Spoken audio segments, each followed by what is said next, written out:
en lo siguiente.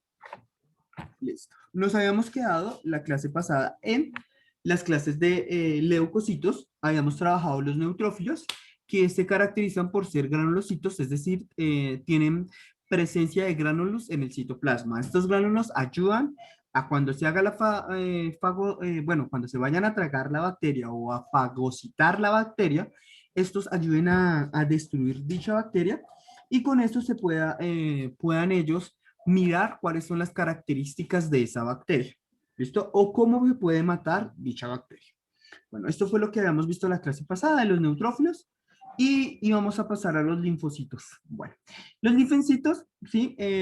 Son células que se van a encargar de la defensa de cuerpos extraños o elementos extraños. Esto quiere decir que estos linfocitos tienen directamente relación con todo lo que podríamos llamar alergias y todo ese tipo de cosas. Ya lo vamos a explicar un poco más adelante y todo lo demás.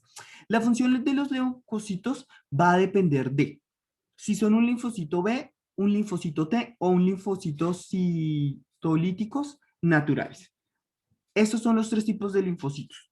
Cada uno de ellos va a tener una función diferente. Por ejemplo, los linfocitos B pueden producir unas toxinas, ¿sí? Toxinas para las bacterias que pueden hacer y pueden evitar el desarrollo de las mismas. En pocas palabras, pueden hacer que no puedan absorber nutrientes a partir de su citoplasma, pueden hacer que su reproducción sea más lenta o pueden hacer que pueden debilitar la pared, pues sí, pueden debilitar el citoplasma, ¿sí? Los linfocitos T y los linfocitos citolíticos naturales, estos son linfocitos que se encargan del reconocimiento, es decir, ellos tienen unos patrones para reconocer este tipo de bacterias o cosas extrañas que ingresan al cuerpo para poder detenerlos. Estos linfocitos T y los otros linfocitos son células que directamente atacan. ¿Listo? Atacan. Estas sí atacan directamente, no son como los linfocitos B que utilizan toxinas, por así decirlo, para eliminar dichos bacterias, sino que estas van a atacar directamente. ¿Listo? Estos linfocitos también pueden guardar información, es decir, nuestro sistema inmunitario puede almacenar recuerdos de infecciones. ¿Listo? Recuerdos de infecciones. ¿Esto para qué se hace? Para ser más eficientes a la hora de destruir las bacterias o virus o todo lo demás. Ahí es donde se basan las que, bueno, ahí se basa todo lo que es, ay, se me fue la paloma. La vacunación. La vacunación es esto, es decirle al sistema inmunitario cómo se puede defender. La mayoría de las vacunas o pueden tener ARN de la bacteria o el ADN de la bacteria, puede tener la misma bacteria pero disminuida, puede tener la bacteria muerta, bueno, existen diferentes tipos, pero el objetivo de las vacunas es siempre el mismo, preparar a su sistema inmune para cuando realmente llegue esta infección o lo que sea, o llegue esta bacteria a atacar el cuerpo, los leucocitos sepan cómo defenderse de dicha bacteria. ¿Listo? Bueno, continuemos. Tenemos los monocitos. Los monocitos son una respuesta rápida, ¿sí? Muy rápida. Son generalmente los primeros que llegan. Y estos monocitos tienen la particularidad de que van a envolver al objeto o al extraño o a la bacteria, la envuelven para evitar que ella pueda realizar bueno, su ciclo natural, es decir, que no se pueda alimentar o que no se pueda reproducir rápidamente. Entonces, ellas lo que hacen es una pequeña envoltura, lo cierran y evitan que estos continúen trabajando o esta bacteria o esta infección continúe haciendo su trabajo. ¿Listo? Generalmente lo que hace con esta envoltura es que la puedes componer en antígenos, es decir, la comienza a degradar y pues ella se destruye. ¿Listo? Entonces, bueno, continuemos. Vamos a hablar de los eosinófilos, ¿sí? Estos también hacen parte de los granulocitos, es decir, tienen también gránulos. Estos básicamente se desplazan y se tragan esas partículas, es decir, se van a devorar literalmente a la bacteria. Esto generalmente lo hacen ¿para qué? Para liberar unas enzimas. Estas son citotóxicas, es decir, van a ir directamente al citoplasma para destruirlo. ¿Por qué se tragan a la bacteria o al virus o lo que sea? ¿Okay? Se lo tragan precisamente para determinar cómo destruir el citoplasma de la bacteria. ¿Listo? Para eso se lo tragan. Y a partir de que ya los eosinófilos hacen esta función, les permite a ellos evitar que las bacterias se reproduzcan más rápido de lo que lo hacen. ¿Listo? Entonces, bueno, ahí vamos. Bueno, vamos a continuar. Vamos a también hablar de los basófilos. Estos son leucocitos, ¿sí? Generalmente ellos pertenecen a la categoría de granulocitos, es decir, tienen gránulos en el citoplasma y estos pueden ayudar, ¿sí? Los basófilos a determinar si hay un tipo de alergia o, mejor dicho, en pocas palabras, los basófilos son los encargados de que las alergias, esto que nosotros llamamos alergias, ocurran tan rápido. Es decir, ellos lo que hacen es, una alergia, lo que hace es disparar el sistema inmunológico a tal grado que se cree que es una infección, lo cual no lo es, y lo que hace es liberar quimiotóxica, ¿sí? Que esto se adhiere a la pared celular, ¿sí? Y lo que evita es que este objeto, o bueno, en caso de que sea una alergia, se adhieren a este compuesto del maní, si estamos hablando del maní, se adhiere y lo que hace es inflamar. ¿Listo? Cuando usted come maní, generalmente usted se le inflama eh, la cara o se le tapa el tracto respiratorio. Esto se debe a ellos, a que ellos están atacando supuestamente una infección, cuando no es una infección, es simplemente un comer maní o, bueno, tipo de alergia que se tiene. Entonces es una respuesta exagerada. Esas son las alergias, respuestas exageradas del sistema inmunológico. ¿Qué se puede hacer para generalmente evitar esto? Pues epinefrina, ¿sí? Que es simplemente adrenalina que se le inyecta. Esto hace que la sangre circule más rápido y así este maní o esta alergia llega rápidamente a los riñones. Cuando llegue rápidamente a los riñones es eliminada y listo. O en casos extremos ya se pueden utilizar medicamentos para controlarlos. ¿Listo? El tipo de alergia, sino más. Bueno, y para terminar toda la parte del sistema inmunitario, vamos a hablar de las plaquetas, o también conocidas como los trombocitos. Estas son las encargadas de la coagulación de la sangre. Imagínense que los trombocitos o las plaquetas son unas pequeñas mallas, ¿sí? Esta pequeña malla lo que hace es que hace que los glóbulos rojos o los eritrocitos se coagulen, y cuando se coagulen, es que se evita que pues siga saliendo pues la sangre. ¿Listo? Generalmente cuando hay problemas, por ejemplo, rupturas en los vasos y todo lo demás, el número de plaquetas aumenta porque ellos son las encargadas de la reparación de los vasos sanguíneos. Entonces, ellas son las que se encargan de ese tipo de cosas. ¿Vale? Bueno, hasta el momento, ¿alguien tiene alguna duda, alguna pregunta, algo que no se haya entendido?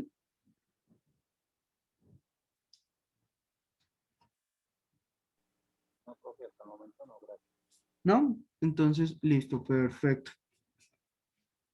Listo, perfecto. Muy bien, bueno, listo. Entonces aquí ya hemos trabajado en la primera parte de nuestro sistema circulatorio, de las células que componen el sistema circulatorio. ¿Listo? Vamos a hablar de la segunda parte, que es el sistema endocrínico. ¿Listo? Este sistema endocrínico tiene la particularidad que también utiliza la sangre para transportar, bueno, para que sus hormonas viajen. Es decir, nuestro sistema circulatorio también transporta todo lo que son hormonas. ¿Listo? ¿Qué es una hormona? Pues es un mensajero químico. ¿Qué hace? Dependerá de la hormona, dependerá de la situación, dependerá de algunas circunstancias, le permitirá a usted hacer algo. Por ejemplo, las hormonas tienen que ver con el crecimiento, con el desarrollo del cuerpo, ah, con que le diga al cuerpo, cree nuevas células, prepárese para una infección. Bueno, de esto se va a tratar entonces el sistema endocrínico.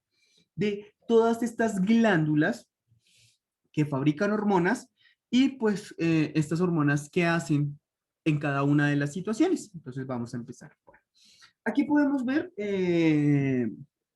algunas hormonas como la glándula pineal, el hipotálamo, la glándula pituitaria, la glándula tiroides y paratiroides, el timo, que es otro tipo de glándulas, las glándulas suprarrenales y todo lo demás. Bueno, vamos a empezar en el hipotálamo.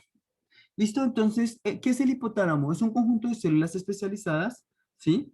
Y están ubicadas en la parte inferior del cerebro.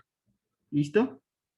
Su principal función es la comunicación entre el sistema endocrínico y el sistema nervioso, es decir, el hipotálamo entonces va a ser el encargado de comunicar cuándo, cómo y en dónde, o bueno, el cerebro le da la orden al hipotálamo, el hipotálamo ya les digo a quién le da la orden para controlar las hormonas. Entonces, por ejemplo, el cerebro necesita crecer.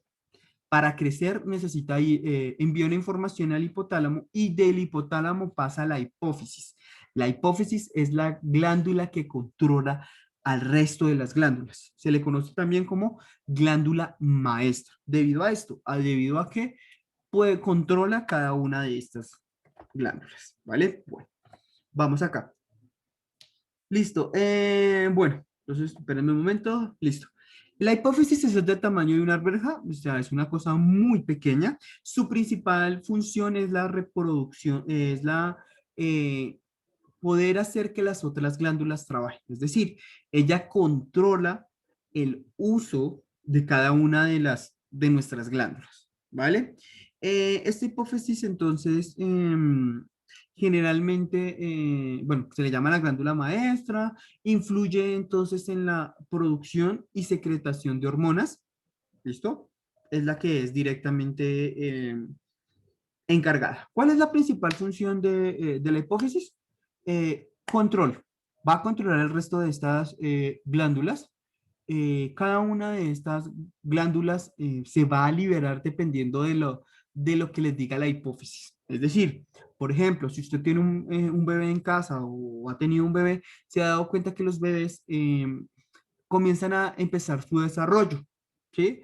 El crecimiento, ¿sí? De los huesos y de los demás tejidos lo hace mediante la hipófisis que le ordena a las glándulas, ¿sí? Eh, que comencemos la creación de nuevas células y acelera la creación de dichas células. Entonces, eso es un ejemplo de lo que hace la hipófisis. Otra es que cuando las mujeres están amamantando, esta hipófisis le ordena la prolactina, que es una hormona que va directamente a las mamas. Estas mamas comienzan a producir leche. ¿Listo? Leche. O, por ejemplo, la corticotropina, ¿sí? Que estimula las glándulas suprarrenales para la producción de ciertas hormonas. Es decir, la hipófisis entonces va a segregar cada una de estas sustancias para que cuando viajen por el torrente sanguíneo, lleguen a la glándula correspondiente, ésta se active y pueda hacer su función. Entonces, en pocas palabras, la hipófisis es la encargada de ordenar cómo se tienen que realizar las funciones de las otras glándulas. ¿Listo? Bueno, chicos, ¿alguna duda, alguna pregunta hasta el momento?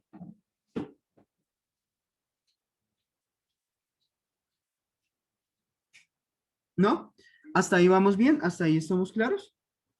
¿Sí? ¿Sí? Bueno, listo, perfecto. Bueno, vamos a continuar. Listo. ¿Qué son las glándulas tiroideas y las glándulas paratiroideas? Bueno, están ubicadas en la parte frontal de la parte inferior del cuello. Entonces, eso significa que están en la parte de adelante y parte inferior, o sea, más o menos abajito. Tiene la forma de un moño o mariposa y producen hormonas como tiroides, tiroxina y trillotitorinina. Ese nombre. ¿Listo? Y estas son las encargadas de ayudar, ojo con las glándulas de la tiroides, en la, llamémoslo así, en la quema del combustible o, sí, cómo se metaboliza el combustible, a qué velocidad se metaboliza, perdón, los nutrientes absorbidos de los alimentos. ¿Listo? ¿Vale? Entonces, a medida que esta hormona funcione bien o funcione mal, ¿sí? Pues, si funciona bien, pues no hay problema, pero si funciona mal, va a producir algunas enfermedades en el cuerpo, que ya vamos a mirar cuáles son estas. Cuando esta hormona de los tiroides aumenta el torrente sanguíneo, es decir, aumenta la velocidad con que se mueve la sangre, esto puede hacer y puede atribuirse en algunos casos a problemas cardíacos, ¿sí? Debido a que, pues, como esta glándula tiroides comienza a hacer que la sangre viaje a mucha velocidad, puede hacer que las venas y arterias comiencen a desgastarse y eso puede traer otro tipo de problemas. ¿Listo?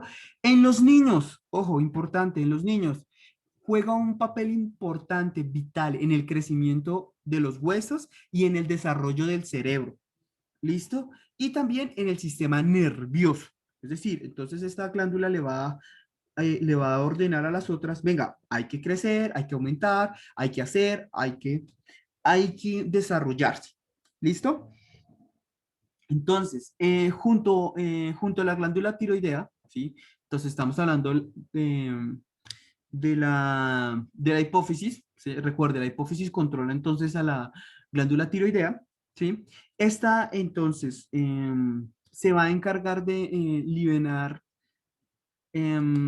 liberar sustancias que hacen que cuando la glándula paratiroidea las libere, hacen que las células de los huesos absorban mayor cantidad de nutrientes y comiencen su replicación o su reproducción más rápido y más acelerado de lo normal. Por eso es que los niños crecen tan rápido de un momento a otro. Es debido a esta glándula tiroidea que está comenzando a aumentar su producción. ¿Vale? Bueno. Vamos a ver también las glándulas suprarrenales. ¿Listo? Estas tienen formas triangulares y están encima de cada uno de los riñones. Es decir, nosotros tenemos dos glándulas suprarrenales.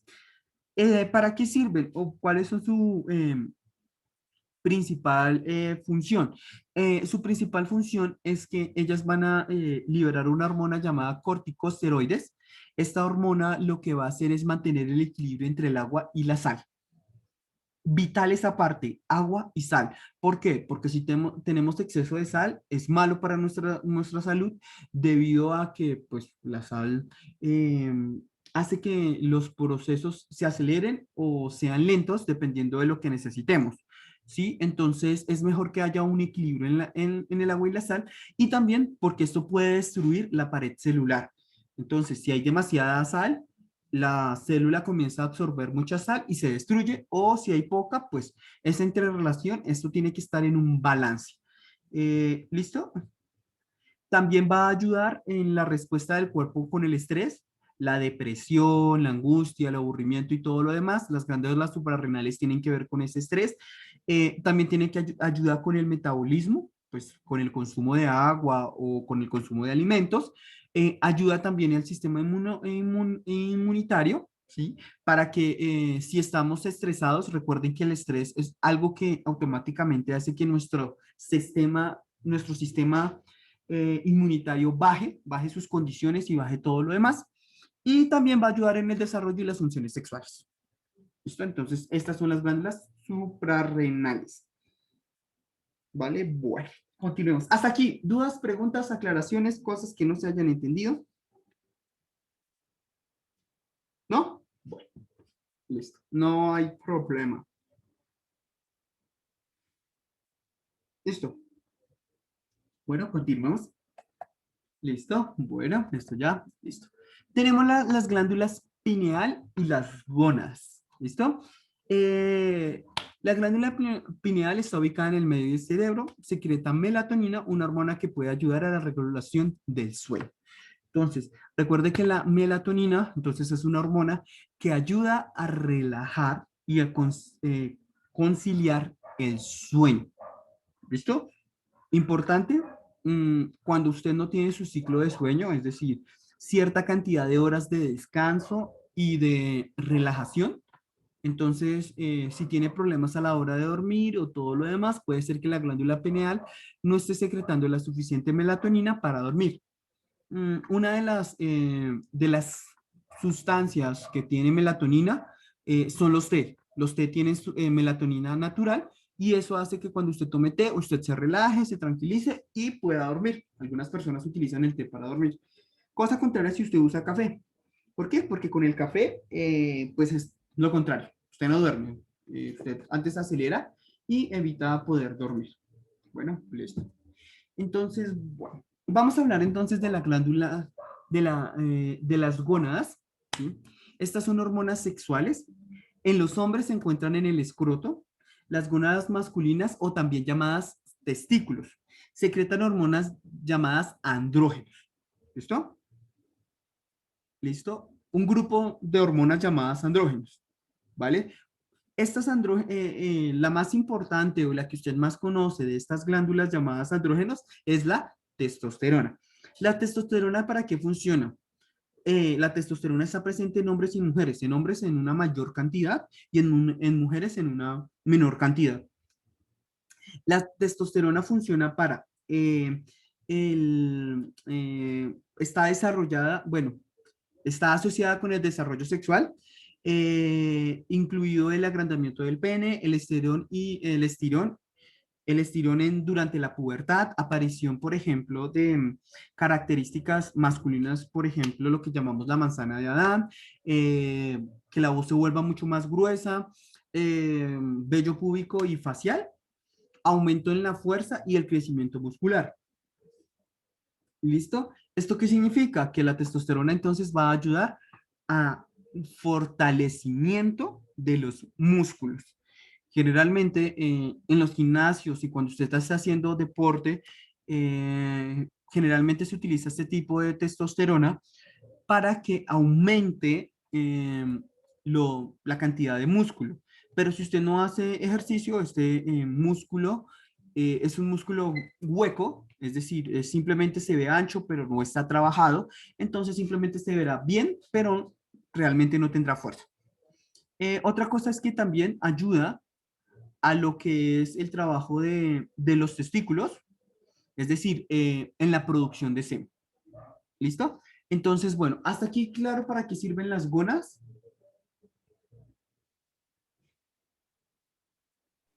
Sí, profe. ¿Sí?